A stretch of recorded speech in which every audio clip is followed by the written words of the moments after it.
நாளின் செய்தியின் தலைப்பு மூன்று விதமான விடுதலைகள். Three types of deliverance. Amen. மூன்று விதமான விடுதலைகளை நாம் கிறிஸ்தவர்களாக இருக்கிற நாம் பெற்றுக்கொள்ள வேண்டும். மூன்று விதமான விடுதலைகள்.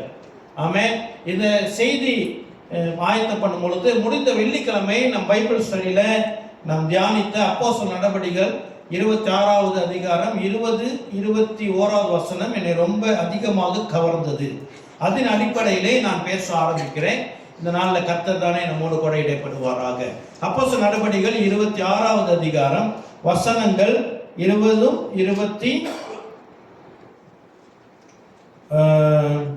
மாத்திரம் போதும்.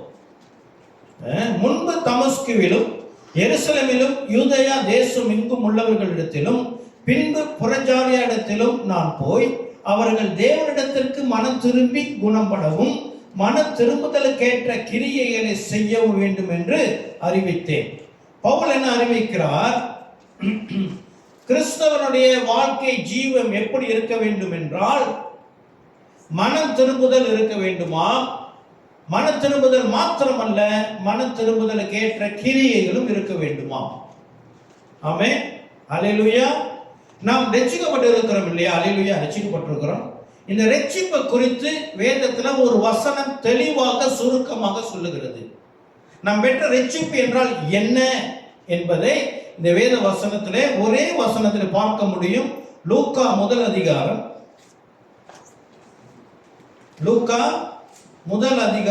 77வது வசனம்.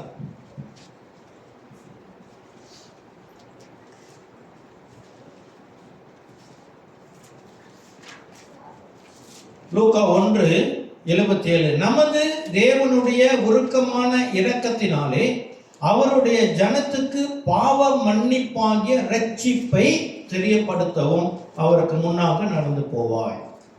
என்னது? நாம் பெற்ற ரட்சிப்பு என்னவா? பாவ மன்னிப்பின் ரட்சிப்பு. அல்லேலூயா.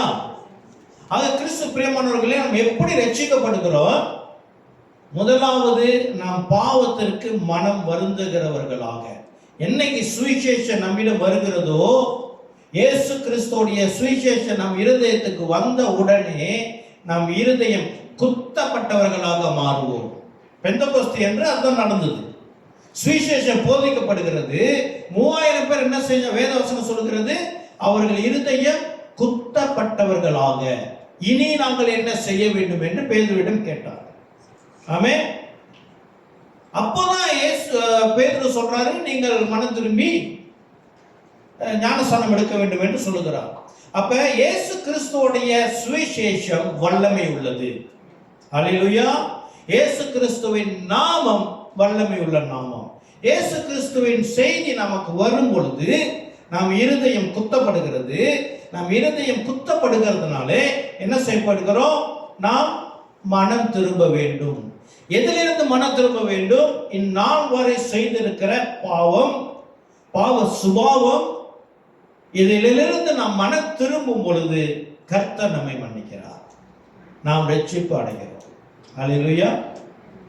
இதான் நம்முடைய ரட்சிப்புடைய ஒரு சுருக்கம். அல்லேலூயா. ஆமென். இப்ப இந்த ரட்சிப்பு நாம் விடுதலை அடைகிறோம் இல்லையா? ரட்சிப்பினாலே விடுதலை. 3 விதமான விடுதலை இந்த ரட்சிப்பிலே உண்டு. ஆமென். 3 விதமான விடுதலை இந்த ரட்சிப்பிலே உண்டு. அது என்னென்ன 3 விதமான விடுதலைன்னு பார்க்க போகிறோம். முதலாக நமக்கு எதுல விடுதலை கிடைக்கிறது என்றால், நம்முடைய ரூபமானது நாம் கர்த்தர் தேவனை போலவே நாம் என்ன செய்யப்பட்டோமா? ஆண்டவர் நம்மளை சிருஷ்டித்தார். தேவனுடைய சாயல் உடையவர்களாக ஆண்டவர் நம்மை சிருஷ்டித்தார். அதுதான் ஒரிஜினல். இப்போ ஒரு மனுஷன் இருக்கிறான், அவன் என்ன செய்யறான்? சுதந்திரமா அணைந்து கொண்டிருக்கான். பூமி எங்கும் உலகெங்கும் பட்டணம் தோறும் எங்க பார்த்தாலும் சுதந்திரமா போறாங்க, தடை இல்லை. என்ன, யாரும் அவரை தடுத்து நிறுத்துறது இல்லை. சுதந்திரம். இப்ப நம்ம எல்லாம் சுதந்திரமா தானே இருக்கிறோம். ஆமென். சரி, அவன் என்ன செஞ்சிடறான்? ஏதோ ஒரு காரணத்தினால சிறையிலே போடப்படுகிறான். தற்காலிகமாக சிறையிலே போடப்படுகிறான். சிறையில போடும் பொழுது அவனுடைய சுதந்திரத்தை அவன் இழந்து விடுகிறான். சுதந்திரத்தை இழந்து விடுகிறதுனாலே அவன் என்ன செய்கிறான்? பழையபடி அவனுடைய வாழ்க்கை, அவனுடைய அந்த உண்மைத்துவம், உண்மையாக அவன் எவ்வளவு ஃப்ரீடமாக இருந்தானோ அந்த உண்மைத்துவம், original image of him, original of him, அவனுடைய உண்மை என்ன செய்கிறது? இப்பொழுது சிறை பிடிக்கப்பட்டிருக்கிறது. அடிமைத்தனம் உள்ளுக்கு சிறையில் இருக்கிறான். இப்ப அதிலிருந்து விடுதலை ஆனாதான் அவனுடைய உண்மையான சுபாவத்துக்கு மறுபடியும் அவன் போவான். ஓகே, ஃபாலோ பண்ண முடியுதா? அப்ப சிறை இருப்பு என்ன செய்கிறது? அந்த ஒரிஜினல் நம்ம கர்த்தர் நம்மை படைத்த உண்மையான சாயலில் இருந்து நம்மை சிறைப்பிடித்து வைத்து விட்டது. ஆகையினாலே நம்ம என்ன செய்கிறோம்? தேவனுடைய சாயலை இழந்து போகிறோம். இது யாரிடம் ஆரம்பித்தது என்றால் ஆதாமிடம் நடந்தது. இப்போ ஆண்டவர் ஆதாம் படைச்சிட்டாரு. ஒரிஜினலா அவர் எப்படி இருக்கிறாரு? ஆதாமாக இருக்கிறார், ஏவாளாக இருக்கிறார்கள். ஆமென். ஆண்டவர் எப்படி படைச்சாரா? அவங்களுக்கு கோட் சூட்லாம் போட்டு படைச்சாரா? இல்ல. வேட்டி ஜிப்பா? இல்ல. வேற என்ன? லாங் ஸ்லீவ் ஜீன்ஸ் எதுவுமே இல்லை. ஆமென். ஆனா அவர்கள் கண்களுக்கு அவர்கள் நிர்வாணமாக இருக்கிறது தெரியவில்லை. அப்ப ஏன் தெரியலன்னா அவங்களை வேற ஏதோ ஒன்று மூடி இருந்தது. அதுதான் தேவனுடைய மகிமை. தேவனுடைய மகிமை மூடி இருந்ததுனாலே, அதனால வேத வசனம் சொல்லுகிறது, பாவம் செஞ்சதுனா மனுஷன் தேவ மகிமையை இழந்து போனான் என்று வேதம் சொல்லுகிறபடி ஆதாம் ஏவாள் தேவனுடைய சாயலை இழந்து போனார்கள். எப்படி இழந்தார்கள்? தேவனுடைய மகிமையை இழந்து போனார்கள். தேவனுடைய மகிமை ஆதாம் ஏவாளை மூடி இருந்தது. அதை அவர்கள் இழந்த போது அவர்கள் தெரிந்தார்கள், கண்கள் திறக்கப்பட்டது, ஓ நாம் ஆடையின்றி இருக்கிறோம் என்று. ஆமென். ஆகையினாலே தேவனுடைய சாயலை இழந்து போன இந்த மனிதன் ஒரு சிறையிருப்பில் இருக்கிறான். அவனுடைய உண்மைத்துவம் இப்பொழுது என்ன செய்யப்பட்டுச்சு? சிறையிருப்புக்குள்ளாக போயிட்டு he has been arrested. அவன் என்ன செய்யப்பட்டான்? கைது செய்யப்பட்டு ஒரு அடிமைத்தனத்துல சிறையிருப்பில் இருக்கிறான். இப்போ அவனுக்கு இந்த சிறையிருப்பில் இருந்து முதல் விடுதலை வேண்டும். முதல் விடுதலை என்னவா? அவனுடைய இமேஜ், அவன் இழந்து போன தேவ சாயல் அவனுக்கு மறுபடியும் கிடைக்க வேண்டும். அவனுக்கு you need the first deliverance, you need to have God's image in him. அவனுக்குள்ளாக தேவனுடைய சாயல் மறுபடியும் வர வேண்டும். ஆமென். இது முதல் விடுதலை. இந்த முதல் விடுதலை கர்த்தர் எவ்வாறு செய்தார் என்றால், கர்த்தர் இந்த முதல் விடுதலை எப்படி செய்தார் என்று பார்ப்பது முன்பதாக ஒரு சில வசனங்களை ஒன்றை காட்டுகிறேன். ரோமர் 3:23. ரோமர் 3:23.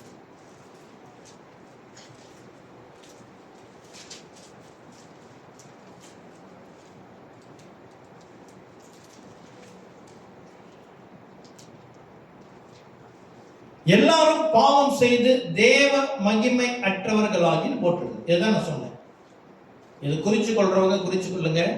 இந்த செய்தி, நான் பேசுகிற இந்த செய்தியானது சுவிசேஷம் போதிப்பதற்கு மிகவும் ஆசீர்வாதமாக இருக்கும். ஜனங்களிடம் நீங்கள் எதை இழந்தீர்கள், நீங்கள் எதை மறுபடியும் பெற்றுக்கொள்ள வேண்டும் என்று இந்த வசனங்களை வைத்து நாம் அவர்களுக்கு கற்றுக் கொடுக்க முடியும். ஆமென். அப்ப என்ன செஞ்சாங்களா? எல்லாரும் பாவம் செய்து தேவ மகிமை அற்றவர்களானார்களாம். தேவ மகிமை அற்றவர்களானார்கள் என்றால் என்ன அர்த்தம்? தேவனுடைய சாயலை அவர்கள் இழந்து போனார்கள். 1 கொரிந்தியர் 15வது அதிகாரம்.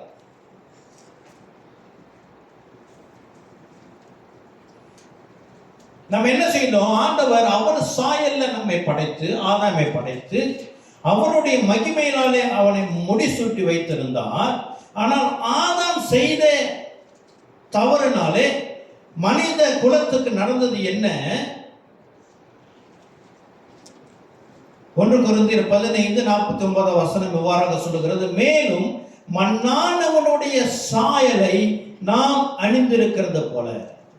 இப்ப நம்ம என்ன சாயல்ல வந்துட்டோம்? மனிதன் எந்த சாயலுக்குள்ள வந்துட்டான்? மண்ணில உண்டான ஆதாம், வெறுமையாக இருக்கிற தேவனுடைய மகிமையற்ற ஒரு நிலை. எல்லாரும் என்ன ஆயிட்டாங்களா? உலகத்துல எல்லாரும் தேவ சாயலை இழந்து மண்ணானவனுடைய சாயல் உள்ளவர்களாக மாறிவிட்டோம். இது ஒரு சிறை இருக்கு. இதிலிருந்து நாம் விடுதலை ஆக வேண்டும். ஆமென். இந்த விடுதலை கர்த்தர் எவ்வாறு கொடுத்தார் என்றால், இந்த விடுதலையை கர்த்தர் எவ்வாறு கொடுத்தார் என்றால், அவர் அதுக்கு ஒரு ஒரு ஒரு ஃபார்முலா வச்சிருந்தார். ஒரு ஃபார்முலா. அது எப்படின்னா,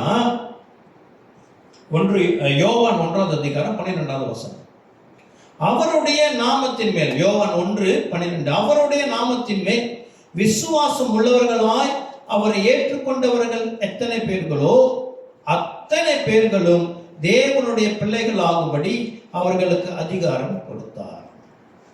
ஹல்லேலூயா. இப்ப தேவனுடைய பிள்ளையா நாம் மாறும் பொழுது நாம் என்ன செய்ய போகிறோம்? Automatically we become like God. என் பிள்ளைங்க ஏமா தானே இருக்கோம், நீங்க உங்க அப்பா அம்மா தானே இருக்கிறீங்க, அப்படிதானே? எல்லா பிள்ளைங்க பெற்றோர் தானே இருக்கிறாங்க. அப்ப அதுதான் ஷார்ட்கட். ஆண்டவர் என்ன செஞ்சாரு? இயேசு கிறிஸ்துவை நாம் நம்பும் பொழுது அது வித் நோ கண்டிஷன். நம்ம எவ்வளவு பாவம் செஞ்சிருக்கிறோம், எங்க பிறந்த, என்ன பேக்ரவுண்ட், அதெல்லாம் கணக்கு இல்லை. ஒரே ஒரு கண்டிஷன் தான், இயேசு கிறிஸ்துவை நம்பும் பொழுது. நம்ம கம்பேர் பண்ண தேவையில்லை. மற்றவங்களை பார்த்துட்டு இவங்கெல்லாம் நானும் ரொம்ப மோசம் பிரதர், நானும் எவ்வளவு அநியாயம் பண்ணியிருக்கேன் தெரியுமா, அப்படி நம்ம என்ன செஞ்சிடக்கூடாது. நம்ம அந்த மாதிரி சொன்னோம்னா நம்ம ஆண்டவருடைய வல்லமையை நம்ம என்ன சொல்ல மட்டத்தட்டுறோம். இயேசு கிறிஸ்துவ ரத்தத்தை நம்ம என்ன செய்யறோம்? ஏன்னா இயேசு கிறிஸ்துவ சகல பாவத்தை மன்னிக்கிறோம், சகல பாவத்தை மன்னிக்கும். மன்னிக்க முடியாத பாவம் ஒன்றுமே இல்லை, அதுதான் கிருபை. ஆமென். அப்ப கர்த்தர் நம்மை எல்லா பாவத்தையும் மன்னிச்சார். இன்னும் பழசை பத்தி பேச வேணாம். நான் இன்னைக்கு இப்படி இருக்கேன் பிரதர், எல்லாம் விதைச்சது, அன்னைக்கு விதைச்சது, வச்சுக்கப்படுற முன்னுக்கு இப்படி இருந்தேன், அப்படி செஞ்சேன், அதை தான் இன்னைக்கு நான் அறுத்துக்கு இருக்கிறேன். இல்லை, அதெல்லாம் மன்னிக்கப்பட்டுருச்சு. அறியாமல் செய்தது கர்த்தர் என்ன செய்யறது இல்லையா? பார்க்கிறது இல்லையா? ஆமே. ரட்சிக்கப்பட்டோம்னா புது சிருஷ்டி. புது சிருஷ்டினா மறுபடியும் பிறக்கிறோம். மறுபடியும் பிறக்கிறோம், நம்ம அவர் சாயலை அடைந்து விட்டோம். ரட்சிக்கப்பட்டவங்க எல்லாருமே நம் தேவனுடைய சாயலை என்ன செஞ்சிட்டோம்? அடைந்து விட்டோம். இது உண்மை. ஏன்னா நம்ம யாரு? தேவனுடைய பிள்ளையா மாறிட்டோம். ஹல்லேலூயா. ரட்சிப்பு நடக்குது. நமக்கு யாருக்கும் சந்தேகம் வேணும். கர்த்தருடைய மகிமை மேல இருக்குதா? இருக்குது. ஹல்லேலூயா. கர்த்தருடைய மகிமையில தான் நம்ம வாழ்க்கை ஓடிக்கொண்டு இருக்கிறது. இது நமக்கு தெரியாது, இது பிசாசுக்கு தெரியும், அவனுக்கு தெரியும். கர்த்தருடைய மகிமை நம்மோடு இருக்கிறது என்று சொல்லி அவனுக்கு தெரியும். ஆகினால் அவன் மறுபடியும் நம்ம வாழ்க்கையில குறுக்கிட்டு என்ன செய்ய பார்ப்பான்? நம்ம இந்த ரட்சிப்புல இருந்து நம்மை விலக்க பார்ப்பான்.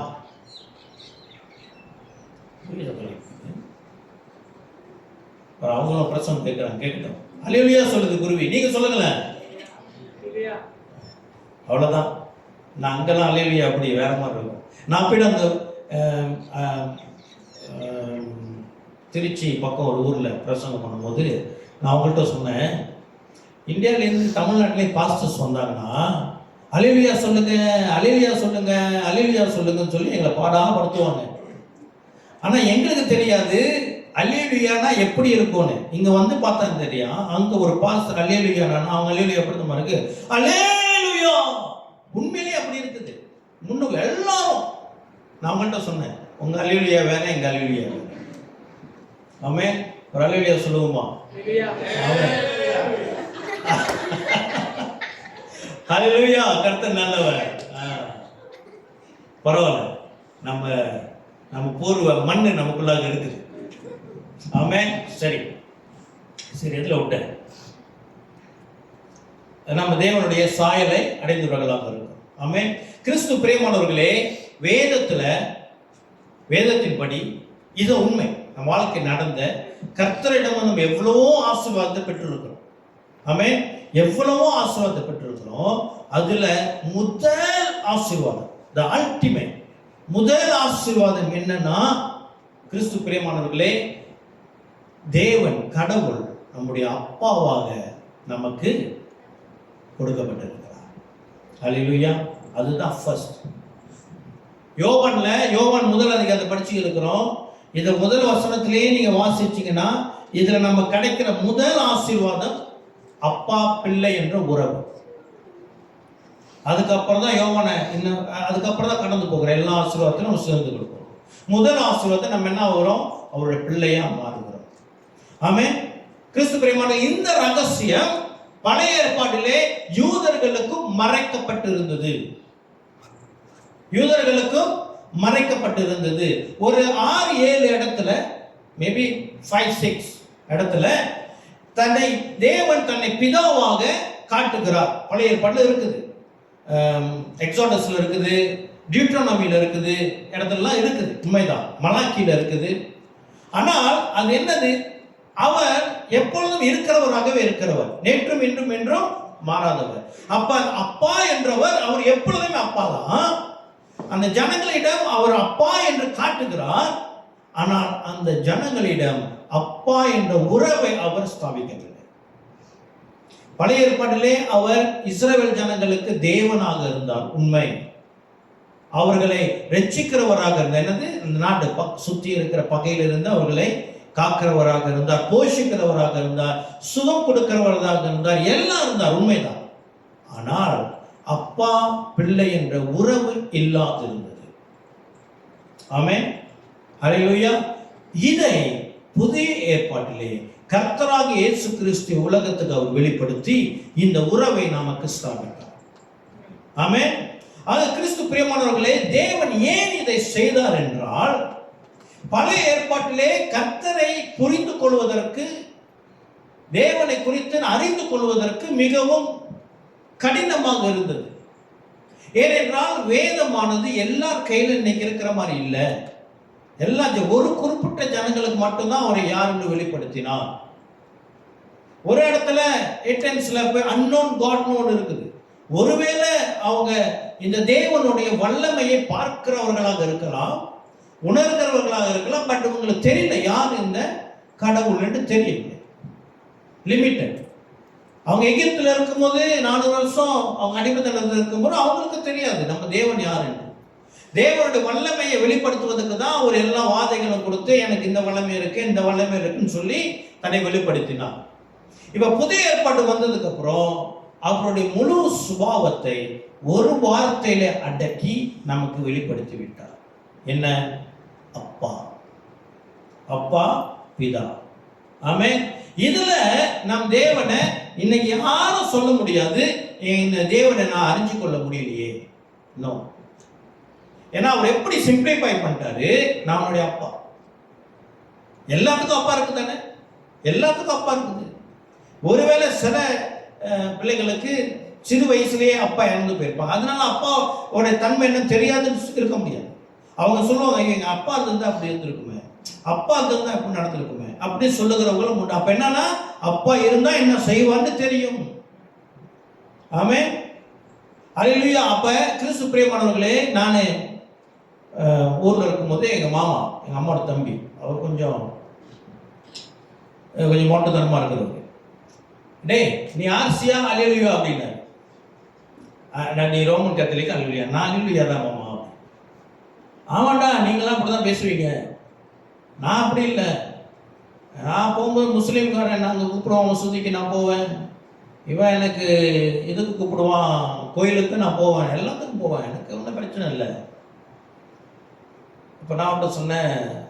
அப்புறம் எங்கள் சொந்தக்காரங்க அவங்களுக்கு கத்தலிக்ஸ், அவங்களும் சொல்கிறாங்க, என்ன எப்படிலாம் பேசுகிறீங்க, எப்படிலாம் பேசக்கூடாது அப்படின்னு. இல்லை இல்லை நான் அப்படி தான் போவேன். சில பேர்கிட்ட வந்து பேசி கேட்க முடியாது. இப்போ நான் சொன்னேன், ஒரு அம்மா கிட்ட போயிட்டு, இது உங்கள் மகனா? ஆமாம். இந்த மகனோட அப்பா யாருங்க? தோ அந்த இஸ்மாயிலும் அப்பா தான், இந்த முருகனும் அப்பா தான், இந்த ஆச்சவங்க அப்பா தான், இந்த ஜஸ்வந்த் சிங்கும் அப்பா தான். எல்லாம் இது நியாயமா? ஒரு ஒரு பிள்ளைக்கு எத்தனை அப்பா இருக்க முடியும்? எந்த சூழ்நிலையாக இருந்தாலும் புரிஞ்சுக்கிங்க, எந்த சூழ்நிலையாக இருந்தாலும் அப்பா ஒண்ணுதான். ஒரு பிள்ளைக்கு 2 அப்பா வரவே முடியாது. Biologically it is not possible. Amen. அப்ப ஒரு மனுஷனுக்கு ஒரு அப்பா தான் இருக்க முடியும்னு தலையை தொங்க போட்டவர். ஆமென். என்ன சொல்ல வரேன்னா, நம் தேவன் யார் என்று இந்த அப்பா ஒரு வார்த்தையில ஜனங்கள்கிட்ட நாம் விவரிக்க முடியும். ஏன்னா எல்லாருக்கும் அப்பா இருக்கு. அப்பா மேட்டில் கையை வச்சோம், அது ரொம்ப சென்சிட்டிவ் ஆயிடும். அதான் நம்ம தமிழ் கூட்டத்துக்கு ஐயோ நீ யாரை பத்தி பேசுற, அதுதான் நான் சொல்றேன். ஒரு அப்பா தான் இருக்க முடியும். எப்படி உங்களுக்கு இத்தனை அப்பா? புரியுதா? ஆமென். அப்போ அப்பா என்ற அந்த ஒரு ரகசியத்திலே அந்த ஒரு சிம்பிளிஃபை பண்ணல கர்த்தர் தன்னை வெளிப்படுத்தினார். ஆமென். கர்த்தர் அப்பா யாருன்னா, அப்பா அவர் தான் முழுமை. நான் ஒரு உண்மையை சொல்ல வேண்டிய, ஏன்னா இமானுவேல் ஜாயின் பண்ணிச்சிருக்கேன். வெள்ளிக்கிழமை கிளம்புனேன், சனிக்கிழமை 2 பேரும் ஒன்று ஒப்பாரி வீட்டில் எங்க நான் விட்டுட்டு போயிட்டு, அது ஈனோ கச்சா அழுவல, 2 பேரும் 2 பேரும் ஒரே ஒப்பாரி. என்ன சொல்ல வருகிறேன்னா, அப்பா முழுமை. அப்பா இல்லைன்னு சொன்னா வேற மாதிரி, இல்லாதவங்களுக்கு தெரியும். ஆமென். அதுதான் அந்த மாதிரி இருக்க வேண்டும் நம்முடைய உறவு. அதை சொல்ல வருகிறேன். ஆமென். அப்பா இருந்தால் நமக்கு என்ன இருக்கும்? நமக்கு ஒரு கான்ஃபிடென்ட் இருக்கும், ஒரு ஒரு ஒரு தன்னம்பிக்கை இருக்கும். அப்பா இருக்காரு கூட, எல்லாம் அவர் பார்த்துக்குவாரு, எல்லாம் அவர் பார்த்துக்குவாரு. அப்படிதானே இருக்கிறோம். ஆமென். அப்பா இருக்கிற வரைக்கும் நமக்கு என்ன? அல்லேலூயா. அடுத்து என்னன்னா, அப்பாவுக்கு பிள்ளைங்க மேல பொறுப்பு இருக்கும், ரெஸ்பான்சிபிலிட்டி இருக்கும். எந்த அப்பா இருந்தாலும் சரி, பிள்ளைங்க மேல பொறுப்பு இருக்கும். உலக அப்பாவே அப்படி இருக்கும், பரலோக அப்பா. ஆமென். நம்ம நினைக்கலாம் நம்ம சூழ்நிலை இப்படி இருக்குதே, திரு ஓட முடியாம போதே, என்ன அப்படி கைவிடப்பட்டன இல்லை. he is still responsible. ஆமென். அவர் இன்னும் பொறுப்புடையவராக, அப்பா என்ற பொறுப்புல அவர் இன்னும் விலகவில்லை. அல்லேலூயா. அடுத்து அவர் என்ன செய்கிறார்? அன்புடையவர். ஆமென். அப்பா யாருன்னா அன்புடையவர். அப்போட அன்பு வேற மாதிரி. ஆனா உலகத்துல விசேஷமா அந்த தமிழ் பாட்டு, தமிழ் சினிமா, தமிழ் உலகம் அம்மா அம்மா அம்மா அம்மா அம்மான்னு உயர்த்தி, இல்லைங்க தப்பா, அம்மா தப்பா சொல்ற, அப்பாவை மறந்துட்டாங்களேன்னு சொல்றேன். ஆமென். எனக்கு தெரிஞ்சு இந்த ஃபாதர்ஸ் டே பிரபலமானது ஒரு 10 வருஷத்துக்குள்ளதான். ஒரு 10 வருஷத்துக்குள்ளதான் இந்த ஃபாதர்ஸ் டே கொஞ்சம் பிரபலமானுச்சு. அது முன்னுக்கு மதர்ஸ் டே தான். இல்லை தப்பு சொல்ல, மதர்ஸ் டே வெரி குட், மாதர்கள் வெரி குட். ஆமென். இல்ல சொல்லுங்க, ஏதோ சொல்லுங்க, நான் என்னமோ தப்பா பேசுற மாதிரியே நீங்க. ஆமென். அன்பு. ஆண்டவரை தன்னை யார் அப்படி காட்டினான்னா, நீ தெரிஞ்சுக்கோ நான் யாருன்னு சொல்லி. ஆமென். அல்லேலூயா. அடுத்து அப்பா இவ்வளவும் தாண்டி அவர் டிசிப்ளின் பண்ணுகிறவர், நம்மை ஒழுங்கு பண்ணுகிறவர், ஸ்திரிக்கா இருப்பார், கண்டிப்பாக இருக்கிறவர். ஆமென். நம்ம அப்பா. ஆமென். அவர் கண்டிப்பானவர், நம்மை கண்டித்து திருத்துகிறவர். அல்லேலூயா. அப்பப்போ ரோத்தாடினா விடுவோம். ஆமென். ஆண்டவர்கிட்ட நினைக்கிறோம், எல்லாருமே வாங்கியிருப்போம், அப்பப்ப ரோத்தாடி வாங்கியிருப்போம். அடி படும்போது தெரியும், ஓ இது அப்பாட்டின்னு தான் வந்திருக்குது. ஆமாவா இல்லையா? இருக்குதா இல்லையா? ஆமென். இல்லை நான் பேசும்போது ஆளாளுக்கு இங்கே திரும்பி பார்க்குறீங்க, ஓ உனக்கு நடந்துச்சா. எனக்கு ஒன்று ஞாபகம் இருக்கு. பாஸ்டர் ராஜன் ஜெயப்பா அவருடைய சாட்சியை சொல்றாரு. அருமையான கதை, உண்மை கதை கேளுங்க.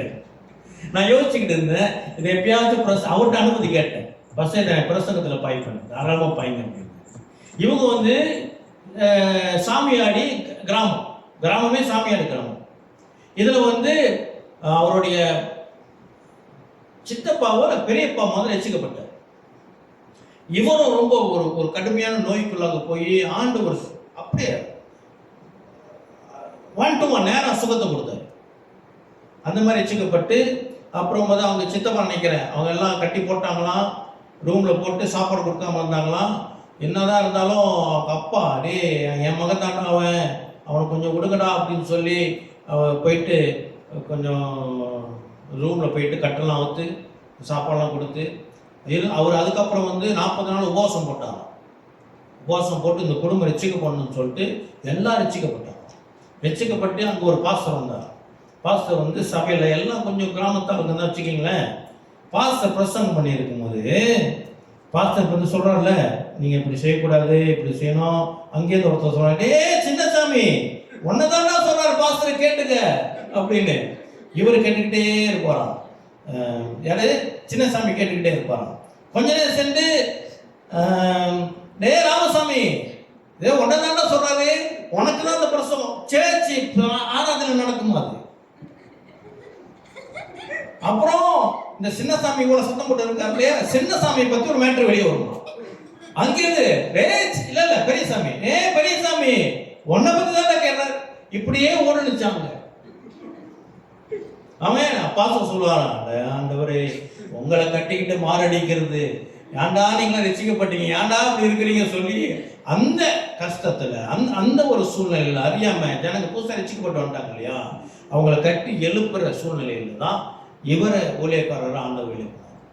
ஆமென். அதே போல இப்ப நான் சொல்றேன், எல்லாரும் திரும்பி திரும்பி பார்த்துக்கிறீங்க. இது உண்மை, இது உண்மை. ஏன்னா நான் அப்பா பத்தி பேசுறேன்.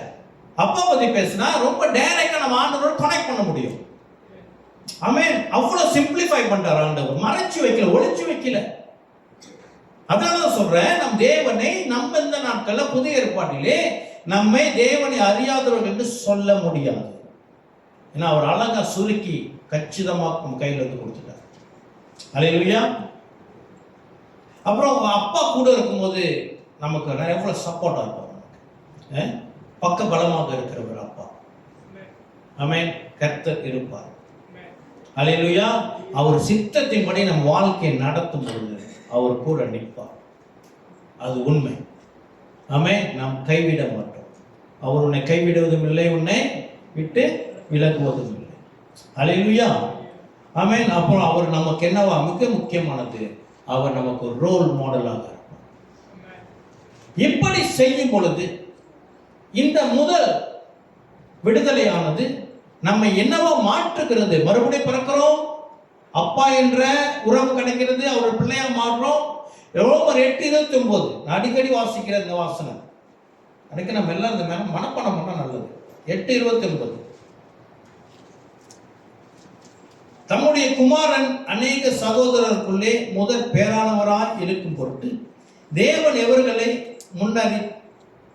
முன்னறிந்தாரோ அவர்களை தமது குமாரனுடைய சாயலுக்கு ஒப்பாயிருப்பதற்கு முன் குறித்திருக்கிறார். இப்ப என்ன சாயல் வந்துச்சு நமக்கு? மண்ணான சாயல் போய் தேவனுடைய சாயல் இழந்து போன நமக்கு என்ன சாயல் வந்திருக்குதா? இயேசுனுடைய சாயல் வந்திருக்குதா. எதை இழந்தமோ அதை நாம் மறுபடியும் பெற்றுக்கொண்டோம். அல்லேலூயா. அதனாலதான் கிறிஸ்தவன் பிசாசு ஓட்டும் பொழுது பிசாசு அலறுகிறது என்றால் என்ன பார்த்து, என் தாடியை பார்த்து இல்லை, உங்களை பார்த்து, உங்களுடைய ஹேர் ஸ்டைலை பார்த்து இல்லை, உங்களை பார்த்து உங்க அழகை பார்த்து அது அலறல. அவன் கண்ணுக்கு இயேசு தெரிவார். நம்ம யார் சாயல் வந்திருக்கிறோம்? இயேசுடைய சாயல் வந்திருக்கிறோம். முதல் விடுதலை என்னது? தேவ சாயலை அற்ற நிலையிலிருந்து நாம் விடுதலையாகி ஒரிஜினல் முதல் கிரியேஷன் எப்படி ஆண்டவர் படைச்சாரு அந்த சாயலுக்கு வந்து விட்டோம். ஆமென். அது முதல் விடுதலை. இரண்டாவது விடுதலை என்னவென்றால் நம்முடைய சுபாவத்தில் விடுதலை வேண்டும். கேரக்டர், நம்முடைய சுபாவத்தில் நாம் விடுதலையாக வேண்டும். ஆமென். அது என்ன விடுதலை என்றால் யோவான் 8:32 இந்த வசனத்தில் இருக்கிற ஒரு வார்த்தை பல வருஷமாக எனக்கு ஒரு கேள்வியாக இருக்கிற ஒரு வார்த்தை. யோவான் 8:32 சத்தியத்தையும் நீங்கள் அறிவீர்கள், சத்தியம் உங்களை விடுதலையாக்கும். என்னோட கேள்வி என்னன்னா, சத்தியத்தையும் நீங்கள் அறிவீர்கள். கிறிஸ்து பிரியமானவர்களே, இந்த வசனம் என்ன சொல்லுகிறது? ஆங்கிலத்தில் கிங் ஜேம்ஸ்ல and ஒரு வார்த்தை வரும், அப்புறம் இன்னொரு விஷயம் then வரும். NIV தென் நினைக்கிறேன், கிங் ஜேம்ஸ்ல வந்து அண்ட்னு வரும். சத்தியத்தையும் நீங்கள் அறிவீர்கள், சத்தியம் உங்களை விடுதலை ஆகும்னா என்னது? இது இரண்டாவது விடுதலை குறித்து பேசுகிறது. முதல் விடுதலை நம் ஆண்டவர் விசுவாசத்தினால் வருகிறது. முதல் விடுதலை நாம் இயேசு விசுவாசிச்சா போதுங்க, நமக்கு விடுதலை வந்துடும். முதல் விடுதலை. இரண்டாவது விடுதலை என்னது? சத்தியத்தை நாம் அறிய வேண்டுமா? சத்தியத்தை அறியும் பொழுது இரண்டாவது விடுதலை வருகிறது. ஆமென். அப்போ இந்த சத்தியத்தை அறிகிறது என்பது ஒரு நாள்ல நடக்கிறது அல்ல. இதுதான் நான் முதல்ல படிச்சேனே, அப்போஸ்தலர் நடவடிக்கைகள் 26:20 என்னது? என்ன போட்டிருக்கு? என்ன படிச்சோங்க? மன திரும்புதலும் மன திரும்புதலுக்கு ஏற்ற கிரியை. மன திரும்புதல் முதல்ல வந்துருச்சு. மன திரும்புதல் கிரியை எப்பனா? சத்தியத்தை நாம் அறியும் பொழுது சத்தியம் நம்மை விடுதலையாகும். அதுக்கு ஒரு உதாரணத்தை நான் காட்டுகிறேன். எப்படி ஒரு மனுஷன் மன திரும்பும் பொழுது அவனுடைய சுபாவம் எப்படி மாறுகிறது என்பதற்கு நான் ஒரு சில உதாரணங்களை காட்டி நான் பேச விரும்புகிறேன். கலாத்தியர் 4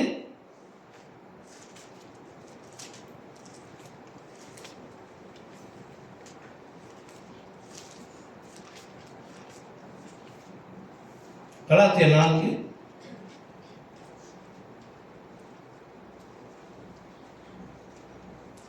1 நான் வாசிக்கிறேன். இதெல்லாம் கவனமாக கேட்போம். பின்னும் நான் சொல்லுகிறது என்னவெனில், சுதந்திரவாளியானவன் எல்லாவற்றிற்கும் எஜமானாய் இருந்தும், நம்ம எல்லாம் சுதந்திரவாளி ஆயிட்டோம். ஆமென். தேவ சாயலை அடைந்து விட்டோம், கர்த்தருடைய பிள்ளையா மாறிட்டோம். தேவனுடைய பிள்ளைனா நமக்கு சுதந்திரம், நமக்கு ரைட்ஸ் வந்துருச்சு. சுதந்திர ஆனவன் எல்லாவற்றுக்கும் எஜமானாய் இருந்தும், நம்ம வந்து எல்லாவற்றுக்கும் எஜமான். ஆமா, கர்த்தருடைய பிள்ளை. ஆமென். நம்ம ஆளுகை செய்ய போகிறோம் என்று வசனம் சொல்லுகிறது. எஜமானன் இருந்தும் அவ்வளவுதான், வெயிட் பண்ண. வசனம் சொல்லு வெயிட். அவன் சிறு பிள்ளையா இருக்கும் காலம் அளவும் அவனுக்கும் அடிமையானவனுக்கும் வித்தியாசம் இல்லை. என்ன? இப்பதான் பார்த்தோம், இவன் அடிமைத்தனத்திலிருந்து விடுதலையாகி தேவனுடைய பிள்ளையா மாறிட்டான், சுதந்திரவாளியா மாறிட்டான்.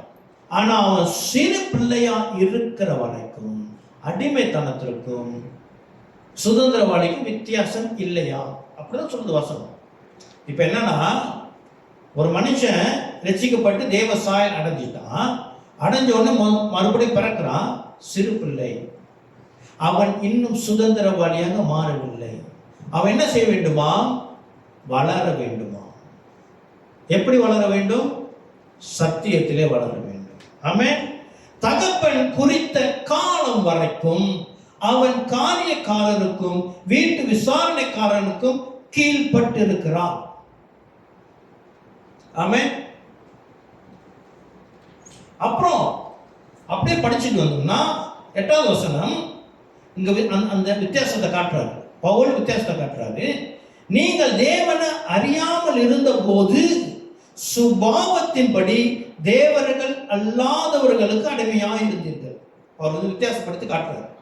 நீங்க முன்ன எப்படி இருந்தீங்க, இப்ப நீங்க ஆண்டவருக்குள்ள வந்துட்டீங்க. கிறிஸ்து பிரியமானவர்களே, நான் சொல்லுகிற உண்மையை நீங்க ஏற்றுக்கொள்ள வேண்டும். உங்களுக்கு அனுபவம் இருக்கும். நான் கேத்தலிக் பேக்ரவுண்ட்ல வந்தேன். சிலர் இந்து பேக்ரவுண்ட் வந்தவங்களும் இருக்கிறீங்க. சிலர் ஆவிக்குரிய வாழ்க்கையிலேயே நீங்க பிறந்திருக்கலாம். ஆனால் இப்ப எங்களை மாதிரி மனம் மாறி வந்தவர்களுடைய சூழ்நிலை என்னன்னா, ரட்சிக்கப்பட்ட உடனே எங்களுடைய நம்பிக்கையை நான் விடுவது இல்லை. ஆமா இல்லையா? இன்னைக்கு ரட்சிக்கப்பட்டோம்னா நாளைக்கு உடனே நான் இது கொண்டு வழிபட்டதெல்லாம் நான் தள்ள மாட்டேன். இருதயம் கொஞ்சம் இருக்கும், கொஞ்சம் பற்றி கொண்டு தான் இருக்கும். அதிலிருந்து பூர்ண விடுதலை, சத்தியத்தை நாம் அறிய தான் பூர்ண விடுதலை அடைவோம். ஆமென். நான் ஆண்டவர் ரட்சிக்கப்பட்டோம், ரோசரியை நான் விடல, இயேசுவோட போட்டோலாம் நான் விடல, இதெல்லாம் நான் வச்சுட்டு தான் இருந்தோம். அது காலம் எடுத்தது. சத்தியத்தை அறிய தான் என்னுடைய சுபாவம் மாறினது. அப்ப அங்க ஒரு எக்ஸாம்பிள் சொல்றாரு. என்னன்னா, என்னத்துல நீங்க மாற வேண்டும் என்றால், இப்பொழுதோ நீங்கள் தேவனை அறிந்திருக்க அல்லது தேவனாலே அறியப்பட்டிருக்க பலனற்றதும் வெறுமையானதுமான அவ்வழிபாடுகளுக்கு நீங்கள் மறுபடியும் திரும்பி மறுபடியும் அவைகளுக்கு அடிமைப்படும்படி விரும்புகிறதன்படி நாட்களையும் மாதங்களையும் காலங்களையும் வருஷங்களையும் பார்க்கிறீர்களே. ஆமென். என்னது? ரட்சிக்கப்பட்டு வந்தாலும் இந்த காலங்களை பார்க்கிறது, இந்த நேரத்தை பார்க்கிறது, ராசி பலனை பார்க்கிறது, உனக்கு இந்த ராசி நம்பரை பார்க்கறது, நம்பர் நீ இப்படிதான் இருப்ப, நான் இப்படிதான் இருப்பேன், என் நம்பருக்கு ஏற்ற மாதிரி என் வாழ்க்கையை ஓட்டுறது, என்னதான் இருந்தாலும் ரட்சிக்கப்பட்டு வந்தாலும் இது போவாது. நான் 2ஆம் நம்பரு, நான் எல்லாரும் கூட ராசியா இருப்பேன். வந்தோடனே சபையில கேட்கறது என்ன நம்பரு, அவங்க பிறந்த நாள் அப்படி நேரம் கேட்கறது இல்லை, பிறந்த நாள் தெரிஞ்சுக்கிட்டு அவங்கள மார்க் பண்ணிடுறது. இவங்க 5ஆம் நம்பர், இவங்க இப்படிதான் இருப்பாங்க. அதெல்லாம் மாறிடுச்சு. மறுபடியும் பிறக்கும் பொழுது அதெல்லாம் மாறுது. ஆமென். ஆனா நான் நம்புறேன், இந்த நியூமராலஜி படி ஒரு ஆட்களை அவங்க லேபிள் பண்றாங்க இல்லையா, I think that is true. ஏன்னா அது என்னது? மண்ணான சாயல். தேவன் மகிமை இழந்த ஒரு சாயல்ல பிசாசு இதெல்லாம் அவங்களுக்குள்ள திணிச்சுக்கலாம் வச்சிருக்கிறான். நம்ம ரட்சிக்கப்பட்ட உடனே இது ஓவர் நைட் மாறாது. என்னது? ஓவர் நைட் மாறாது. சத்தியத்தை அறிய அறிய அறிய கலர் நிறங்களை பார்க்கறது, வாஸ்து பார்க்கறது, இப்படி வைக்கணும், இப்படி சூரிய வெளிச்சம் இங்கே வரணும், அங்கே வரணும். ஒருவேளை நமக்குள்ளாக அது இருக்கலாம். வசனம் தெளிவாக சொல்லுது, நீ அதிலே வெளியே வரணும். ஆமே. இதுதான் பொருள், இதுதான் கேரக்டர்ல, சுபாவத்துல விடுதலை. அதனாலதான் வசனம் சொல்லுது, சத்தியத்தையும் நீங்கள் அறிவீர்கள். முதல் விடுதலை பத்தாது. கிறிஸ்துவுக்கு பிரியமானவர்களே, இந்த 2வது விடுதலை நமக்கு வேணும். கேரக்டர்ல ஒரு விடுதலை வேணும். நம்ம அவரை போல யோசிக்கணும், அவரை போல நம்ம பழகணும், அவரை போல பேசணும், அவரை போல நடக்கணும், அவரை போல உபசரிக்கணும், அவரை போல விசாரிக்கணும், அவரை போல நம்ம மாற வேண்டும். இது எப்படி நடக்கும்? வசனம் நம்மை மாற்றும். இன்னொன்று, அநேக வாலிப பிள்ளை படிக்கிற பிள்ளைங்க இருக்கிறீங்க. நான் உங்களுக்கு ஒரு ஆலோசனையை சொல்லி நான் ஒரு சாட்சியம் சொல்ல விரும்புகிறேன். என்னோட கருத்திருப்புங்க. புரோவர்ப்ஸ், நீதிமொழிகள் 16.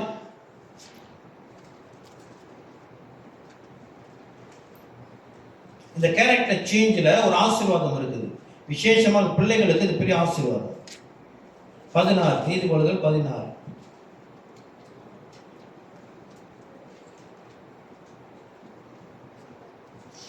இருதயத்தில் 16, 21, 23. இருதயத்தில் ஞானம் உள்ளவன் விவேகி எனப்படுவான், உதடுகளின் மதுரம் கல்வியை பெருக பண்ணும். உதடுகளின் மதுரம் என்றால் என்ன? இங்கிலீஷ்ல கொஞ்சம் படிங்க. Voice and heart are called discerning, and gracious words promote instruction. Gracious words என்னன்னா, கிறிஸ்து பிரியமான வாலிபர்களை நல்லா கேளுங்க, எல்லா வாலிபர்களையும் கேளுங்க. எல்லாரும் என்ன பாருங்க, எல்லாரும் என்ன பாருங்க, நாம் பேசுகிற வார்த்தை நல்ல வார்த்தையாக இருக்கு, மதுரம் போல இனிமையா இருக்கு. என்ன? ஏன் கூப்பிட்டீங்க? எது கூப்பிட்டீங்க? இப்ப என்ன? அப்ப நான் என்ன செஞ்சிட்டேன்? ஏன் அப்படி கத்துறீங்க? மதுரம், அன்பா நம்ம பேசணும், அன்பு இருக்கணும். பேச்சு நாம் கெட்ட வார்த்தை வாயில வரக்கூடாது. ஸ்கூல் போற பிள்ளைங்க நான் சொல்றேன், எச்சரிக்கிறேன். அன்பு, பெற்றோர்கிட்ட பேசும்போது அன்பு, கூட பிறந்த சகோதர சகோதரிகள்கிட்ட பேசும்போது அன்பு. இமானுவேல் ஃபார்ம் 5 SPM ரிசல்ட் எடுத்து வந்தப்ப ஒரு சாட்சி சொன்னார். அந்த சாட்சிக்கு வரது முன்னுக்கு 23வது வசனத்தை நாம் படிப்போம். ஞானியின் இருதயம் அவன் வாய்க்கு அறிவை பூட்டும், அவன் உதடுகளுக்கு அது மென்மேலும் கல்வியை கொடுக்கும். ஹல்லேலூயா. பேசுற விதம், பெற்றோர்கிட்ட பேசுற விதம், நண்பர்கள்ட்ட பேசுற விதம் மதுரமா இருக்கணுமா, அன்பா இருக்கணுமா, இனிமையா இருக்கணுமா. அப்ப இமானுவேல் என்ன செய்வாரு? பரவாயில்ல, அவர் என் மகன் தானே, நான் சொன்னா அவர் கோச்சிங்க சாட்சி. அவர் சொன்னாரு, முதல் எக்ஸாம்ல எத்தனை படம் ஃபெயில்? 6 படம் ஃபெயில். 6 படம் ஃபெயில். ஆனா SPM ரிசல்ட் எப்படி வந்துச்சு? 5A 4B வந்துச்சு. ஆமே, நல்ல ரிசல்ட். ஆமா தானே? அப்ப இந்த வசனத்தை 3 பேரும் உட்கார வச்சு நான் சொன்னேன். ஏன்னா கொஞ்சம் அம்மா கிட்ட கொஞ்சம் தாரமாரா பேசுவாங்க. அம்மா கிட்ட தாரமாராக பேசுறது. நான் கூப்பிட்டு சொன்னேன், இந்த வசனத்தை படித்து நீங்கள் பரீட்சையில் பெர்ஃபார்ம் பண்ணணும்னா, உங்கள் படிப்பில் நீங்கள் பெர்ஃபார்ம் பண்ணணும்னா பைபிள் ஒரு ஆலோசனை கொடுக்குது. உதடுகளின் மதுரம் கல்வியை பெருக பண்ணுன்னு சொன்னேன். நான் சொல்கிறேன், அன்னையிலேருந்து அவர் கொஞ்சம் மாறினார். அவர்கிட்ட நான் மாற்றத்தை பார்த்தேன். அம்மா இல்லையா, மாற்றம் வந்துச்சு. விசாலை கர்த்தர் ஆசீர்வதித்தார்.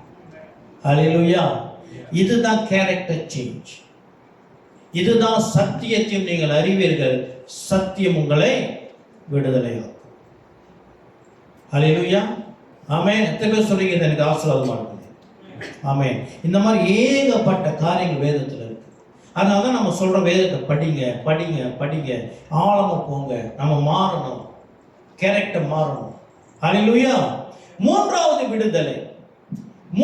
விடுதலை நம்மளுடைய சரீரத்தில் நமக்கு விடுதலை வேண்டும். ஒரு நாள் முன் குறிக்கப்பட்டிருக்கிறது. என்னோட கூட திருப்புங்க ரோமர் 8வது அதிகாரம். இந்த வசனமானது நான் நினைக்கிறேன் இன்னைக்கு நமக்கு எல்லாருக்கும் இருக்கிற பல கேள்விகளுக்கு பதில் கொடுக்கும். ரோமர் 8:23.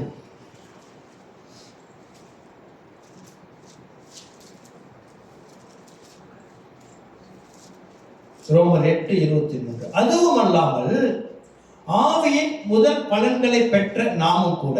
என்னது? நம்ம யாரா? ரட்சிக்கப்பட்டவர்கள். சபைக்கு பவுல் எழுதுறாரு என்னன்னா, ஆவியின் முதல் பலன்களை பெற்ற நாமும் கூட. நம்ம சபை ரட்சிக்கப்பட்ட ஜனம், தேவனுடைய சாயலில் நடந்த ஜனம், இரண்டாவது தன் கேரக்டர்ல மாற்றத்தை கொண்டு வந்து கொண்டிருக்கிற ஜனம். இவர்கள் நம்முடைய சரீர மீட்பாகிய புத்திர சுவிகாரம் வருகிறதற்கு காத்திருந்து நமக்குள்ளே தவிக்கிறோம். என்னதான்? சரீர புத்திர சுவிகாரம். கிறிஸ்து பிரியமானவர்களே, நாம் தேவனுடைய சாயலை அடைந்தது உண்மை. வேத வசனம் சத்தியம் நம்முடைய கேரக்டரை மாற்றுகிறது உண்மை. ஆனாலும் இந்த சரீரமானது இந்த ஆதாமுடைய கீழ்ப்படிமையான இந்த சரீரமானது என்ன ஆயிடுச்சு? ஒரு சிறையிடத்தில் இருக்குது. நம்ம இப்ப ஆவிக்குரிய ஜீவமா இன்னும் மாறல. சரீரம் நம்ம கூட இருக்கிறதுனால தான் நமக்கு இவ்வளவு பாடு. இந்த சரீரமானது ஏதோ ஒரு காரியத்திற்காக தவித்து கொண்டிருக்கிறதா அப்படிதான் போடுது. என்னது? சரீர மீட்பாகிய புத்திர சுவிகாரம் வருகிறதற்கு காத்திருந்து நமக்குள்ளே தவிக்கிறோம். நம்ம படுற பாடு எல்லாம் சரீரத்தினால. நம்ம ஆவியா இருந்தோம்னா வச்சுக்கீங்களேன், நமக்கு சாப்பாடு தேவையில்லை, நம்ம வேலை செய்ய தேவையில்லை. நமக்கு உடைகள் தேவையில்லை, வேலை செய்ய தேவையில்லை. நமக்கு நோய் வராது, ஆகினாலே நாம் கவலைப்பட தேவையில்லை. வேற என்ன வேணும்? நம்ம தங்குறதுக்கு வீடு தேவையில்லை, ஆவிகளுக்கு வீடு தேவையில்லை. வேற என்ன வேணும்? ஆவிகளுக்கு காடி தேவையில்லை, மோட்டார் பைக் தேவையில்லை. அப்படி நினைச்ச நேரத்துக்கு எங்க நம்ம போயிட்டு வரலாம். டோல் கட்ட தேவையில்லை, பெட்ரோல் கட்ட தேவையில்லை, தலை சீவ தேவையில்லை, முடி வெட்ட தேவையில்லை. வேற என்ன தேவையில்லை? கண்ணாடி போட தேவையில்லை, சேச்சு வர தேவையில்லை.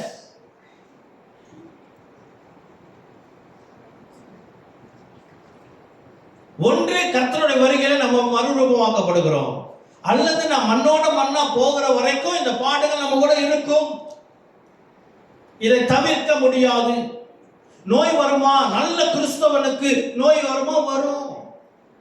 நோய் வந்தாதான் ஒரு சுகமும் கூட வரும். பிரச்சனைகள் வருமா? வரும்.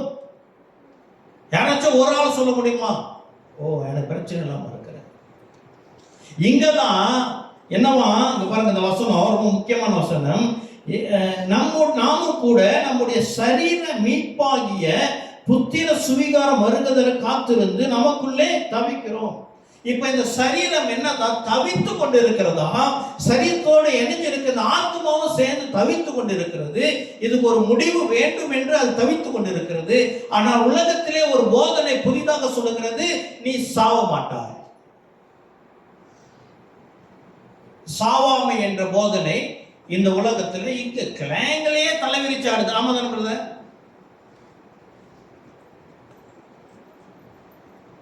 இந்த சரீரம் விழுந்தாதான் மகிமைக்குள்ளாக போகும்.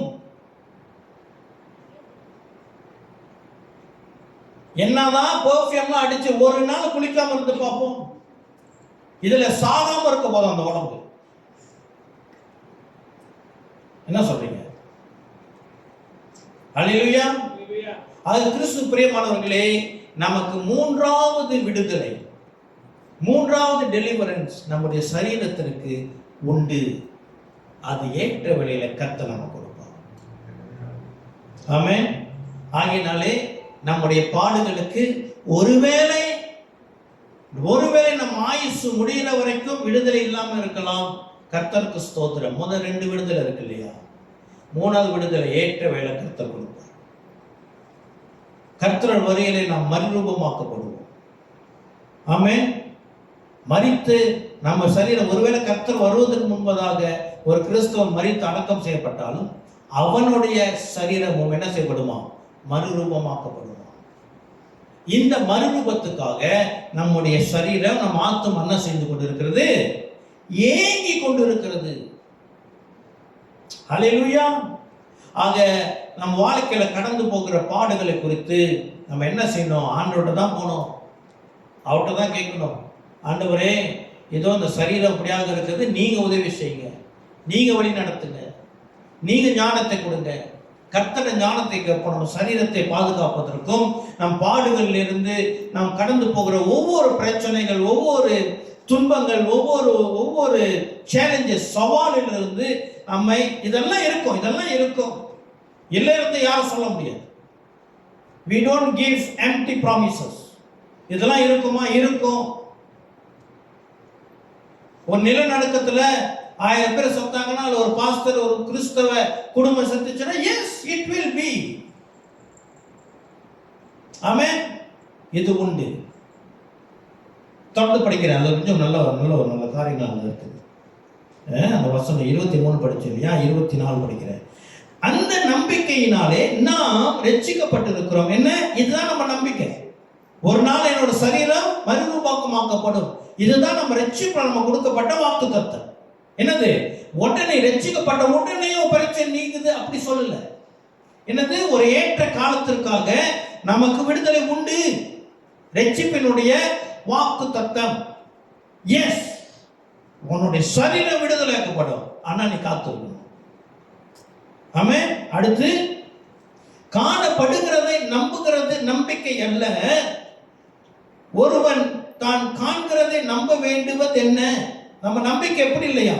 எதை பார்க்கிறோம்? நம்ம வாழ்க்கையை பார்த்து, ஓ என் வாழ்க்கை நல்லா ஆரோக்கியமா இருக்கிறேன், ஓ ஓகே என் வாழ்க்கை சரியா இருக்குது, அப்படி அல்ல. பார்க்கிறதை நம்ம என்ன பார்க்கிறோமோ அதை வச்சு நம்ம விசுவாசிக்கிறது இல்லையா? அப்புறம் என்ன சொல்கிறது?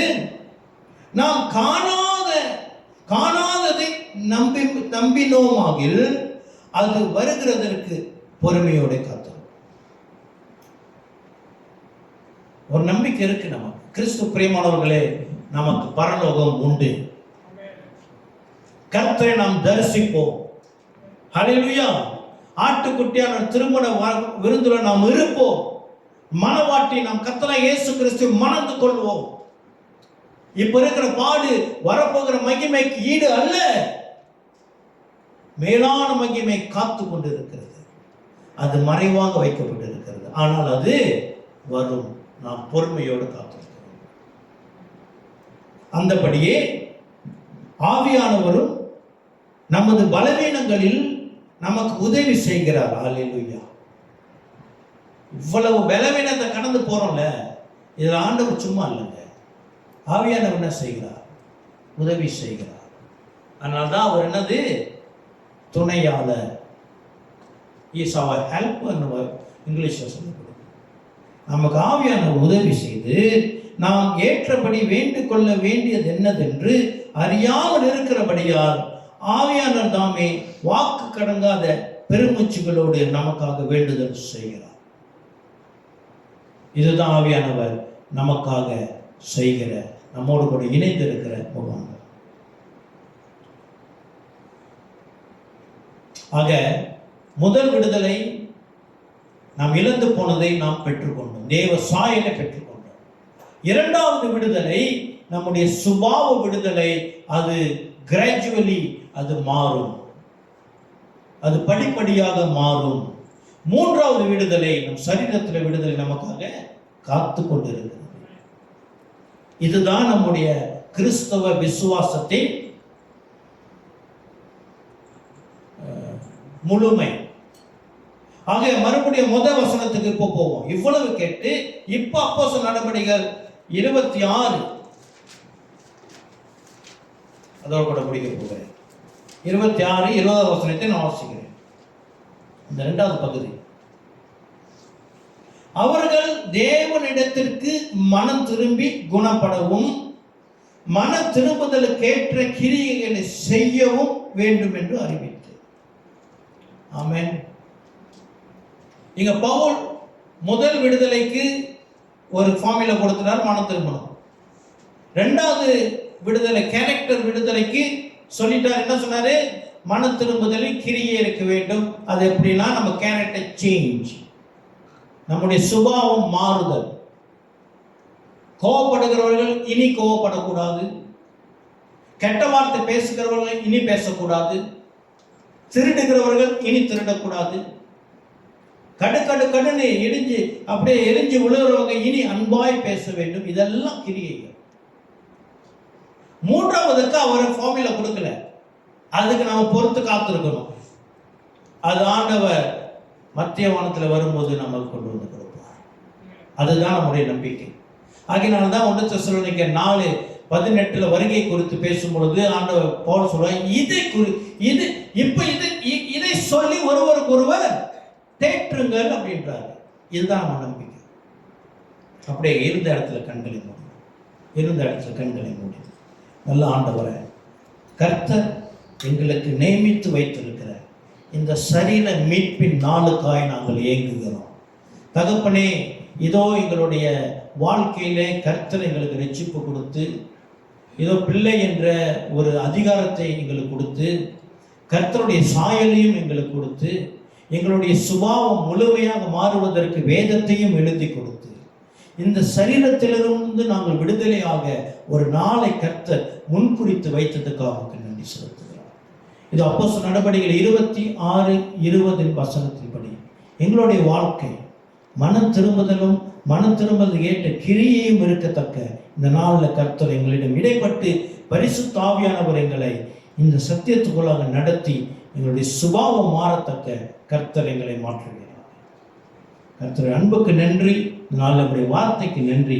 வந்திருக்கிற யாவரையும் இயேசு கிறிஸ்துவின் நாமத்தினாலே ஆசீர்வதித்து கர்த்தர் அவர்களுடைய இருதயத்தை பக்குவப்படுத்தி உம்முடைய சுபாவத்தை போல ரோமர் 8:29 போல அவர்களை கர்த்தர் மாற்றும்படிக்காக அவரை ஜெபித்து ஒப்புக்கொடுக்கிறேன். தேவைகளை சந்திங்க ஆண்டவரே. கடந்து போகிற எல்லா சவால்கள் எல்லா பலவீனத்திலும் கர்த்தர் கூட இருந்து பலப்படுத்தி அவர்களை ஸ்திரப்படுத்தி, கர்த்தர் கூட இருக்கிறார் என்ற, அப்பா கூட இருக்கிறார் என்ற அந்த உறுதி, இந்த நம்பிக்கை இந்த நாளில் எங்களுடைய இருதயத்தில் வல்லமையாய் ஊற்றப்படுவதாக தாழ்த்தி ஒப்பு கொடுக்கிறோம்.